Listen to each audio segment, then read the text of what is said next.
முருக பக்தர்கள் அனைவருக்கும் எனது முதற்கண் வணக்கம்.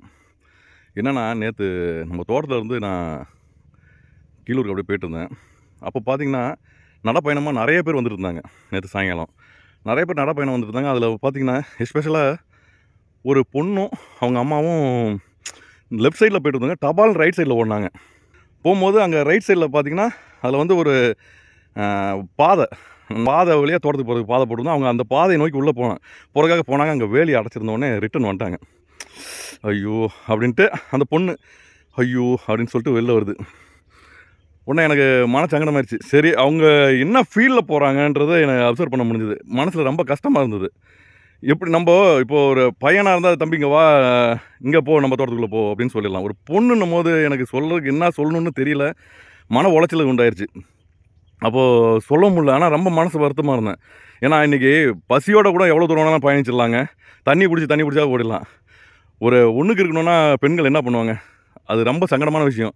அதுக்கு தான் இன்றைக்கி காலையில் ஒரு அண்ணா புல்லு பறிக்க வந்திருந்தாங்க, முருகன் அண்ணான்ட்டு. அவங்க சொன்னாங்க, இதுமாரி முருகப்பெருமாள் வந்து பந்தல் போட சொல்லியிருக்காப்புல அப்படின்னு. இதுமாரி அன்னதானம் போட போகிறாப்புலையாம். 1000 பேருக்கு சாப்பாடு, அப்புறம் கிழங்கு அது இதெல்லாம் கொடுக்குறாப்புல அப்படின்னு. இப்படி பேசிட்டு இருக்கும்போது எனக்கு டப்புன்னு ஸ்ட்ரைக் ஆனிச்சு. சரி, ஒரு நிமிஷம் அண்ணான்ட்ட உடனே இந்த அண்ணான்ட்ட விஷயத்த சொல்லிட்டு உடனே மாப்பிள்ளைக்கு ஃபோன் அடித்தேன். மாப்பிள்ளை, ஒரு உதவி செஞ்சு கொடுங்க, இதுமாரி விஷயம் அப்படின்னேன். அதுக்கு என்ன தான் அழகாக பண்ணிடுவோம்.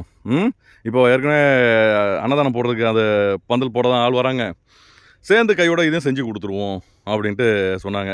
ஆனால் செய்வாங்க. நான் அதையும் வீடியோ அட்டாச் பண்ணுறேன்.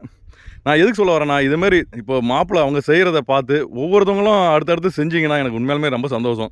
ஏன்னா ஆம்பளைங்க நம்ம எங்கே வேணாலும் போய் இருந்துடலாம். லேடிஸ் என்ன பண்ணுவாங்க யோசிச்சு பாருங்களேன். எத்தனை கிலோமீட்டர் தூரத்துலேருந்துலாம் நடந்து வராங்க. அதை அவங்களுக்கு நம்ம செய்யக்கூடிய ஒரு உதவியாக தான் நான் சொல்கிறேன். ஏன்னா இது அவங்களோட மனநிலைமையை புரிஞ்சுக்கிட்டு நம்ம செஞ்சு கொடுப்போம். சரிங்களா? ரொம்ப நன்றி.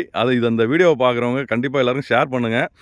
முடிஞ்ச அளவுக்கு அந்த நடைப்பயணத்துக்கு வரவங்களுக்கு ஹெல்ப்ஃபுல்லாக இருக்க மாதிரி அவங்கவுங்களால் முடிஞ்சது அந்த 2 நாள் 3 நாளைக்கு செஞ்சு கொடுங்க. நன்றி, வணக்கம்.